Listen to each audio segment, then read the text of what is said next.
গতকালে তৃণমূলের প্রার্থী তালিকা ঘোষণা হয়েছে। ব্যারাকপুর কেন্দ্র থেকে ঘোষণা হয়েছে পরিচালক রাজ চক্রবর্তীর নাম। নাম ঘোষণার পরই প্রচারে নেমে পড়েছেন রাজ।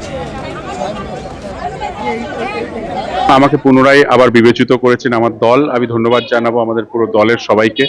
এবং আমার মনে হয় যে এই 5 বছর আমি চেষ্টা করেছি ব্যারাকপুরের যে দায়িত্ব সেটাকে কিছুটা হলেও পালন করার চেষ্টা করেছি। সেখানে রাস্তাঘাট, ড্রেন, লাইট, হসপিটাল বা স্কুল, কলেজ যাই হোক, যে কোনো সমস্যায় যে কোনো মানুষ ডেকেছে আমি সেখানে পৌঁছে গেছি। এবং আমার বিশ্বাস যে এবারে সেই ভালোবাসা আবার মানুষের থেকে পাবো। রাসবিহারী থেকে তৃণমূলের প্রার্থী করা হয়েছে দেবাশিস কুমারকে। প্রার্থী তালিকা ঘোষণার পর তিনি কি বললেন দেখব। নির্বাচন মানে একটা লড়াই, সেই লড়াইয়ের আমাদের তো একটা নির্বাচন শেষ হলে আরেকটা নির্বাচনের জন্য অপেক্ষা করতে, এবং সেই সময়টা আমাদের সেই কাজটা করতে হয়। সেইভাবেই আমি গত 2021-এ যখন নির্বাচিত হয়েছিলাম তারপর থেকে 5 বছর ধরেই আমার বিধানসভা কেন্দ্রের মানুষের সেবা করার চেষ্টা করেছি।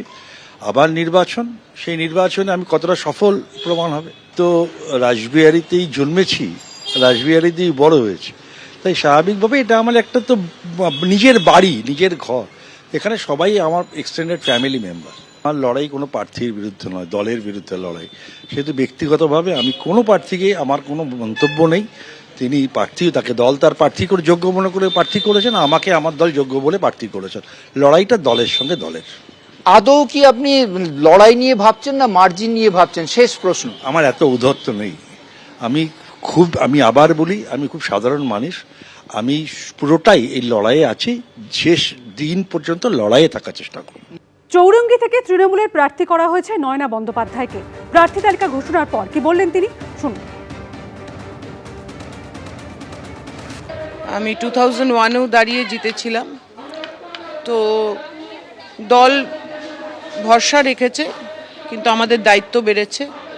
আমরা সকলে জানি যে চৌরঙ্গী সবসময় দিদিকে চেয়েছে, মমতা বন্দ্যোপাধ্যায়ের সিট ছিল, এখনও সিট মমতা বন্দ্যোপাধ্যায়ের আছে, আগামী দিনেও মমতা বন্দ্যোপাধ্যায় থাকবে, এখানে কোনো অন্য কিছু হবে না। যেভাবে এসআইআর হয়েছে, যেভাবে বাংলার মানুষকে যেভাবে ছোট করা হয়েছে, আমরা তো নিমিত্ত মাত্র, আমরা সৈনিকের মতো কাজ করে যাই, কিন্তু যেভাবে কাজ হয়েছে, দিদি যেভাবে কাজ করেছেন, আমার মনে হয় যে, আগেও বলছি, আমরা তো নিজেরা লড়ি, কিন্তু আমরা নিজেদের নামে লড়ি না, আমরা লড়ি দিদির নামে।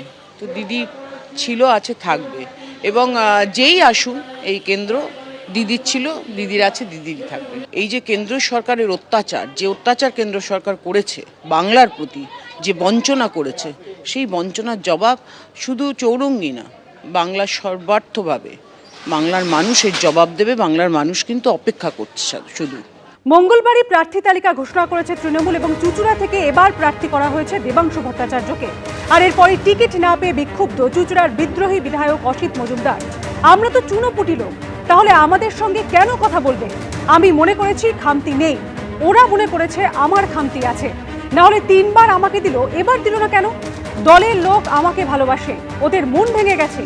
ধন্যবাদ জানালাম দলকে। প্রতিক্রিয়া অসিত মজুমদার।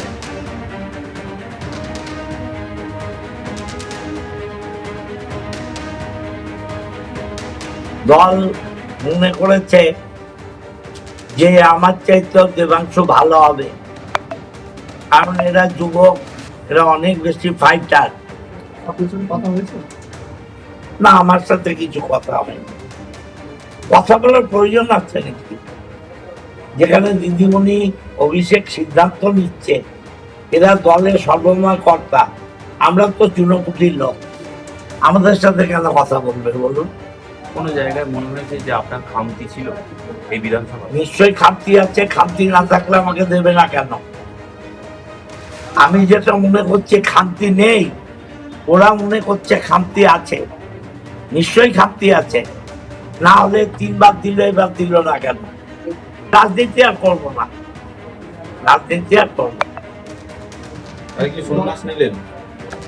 রাজনীতি থেকে বিশ্রাম নিলাম। দল কাজ করতে বললে করতে হবে নাকি? আমি শিখা চাকর নাকি? আর টিকিট পেয়ে চুঁচুড়ার প্রার্থী দেবাংশু ভট্টাচার্য তিনি ঠিক কি বলেছেন দেখুন। তৃণমূল কংগ্রেসই এমন একটা রাজনৈতিক দল সিপিএম এর আপনি দেখবেন 2011-তে মরাকালে হরিণ নাম, মানে যখন পার্টিটা চলে যাচ্ছে তখন ইয়াং জেনারেশনকে এগিয়ে দিয়েছিল। আমাদের দল কিন্তু তার মধ্য গগনেও নতুন প্রজন্মকে এগিয়ে দিয়েছে। আমি 23 বছর বয়সে তৃণমূলের কনিষ্ঠতম মুখপাত্র হয়েছিলাম। 24 বছর বয়সে তৃণমূলের কনিষ্ঠতম রাজ্যের যুবর স্টেট কমিটি মেম্বার হয়েছিল অভিষেক বন্দ্যোপাধ্যায়, যার সভাপতি ছিলেন, সাধারণ সম্পাদক। কনিষ্ঠতম লোকসভার প্রার্থী হয়েছিলাম। এবং এবারও চুঁচুড়ার মতো এমন একটা রাজনৈতিক সচেতন মানুষের বাস, যেখানে শিক্ষিত, সংস্কৃতি মনোভাবাপন্ন, সচেতন, রাজনৈতিক মানুষের বাস, যেখানে এরকম একটা জায়গায় আমাকে দল পাঠিয়েছে। এবং আমার বিশ্বাস আজ থেকে চুঁচুড়া আমার আরেক পরিবার। এবং আমি এইটুকু নিশ্চিতভাবে বলতে পারি, নতুন চুঁচুড়া করার শপথ, যেটা চুঁচুড়ার প্রত্যেকটা যুব সম্প্রদায় দেখে, চুঁচুড়ার প্রত্যেকটা মা, কাকিমা, দিদি, বোনেরা দেখে, সেটা আমরা আগামী দিনে করব। এবিপি আনন্দ, এগিয়ে থাকে, এগিয়ে রাখে।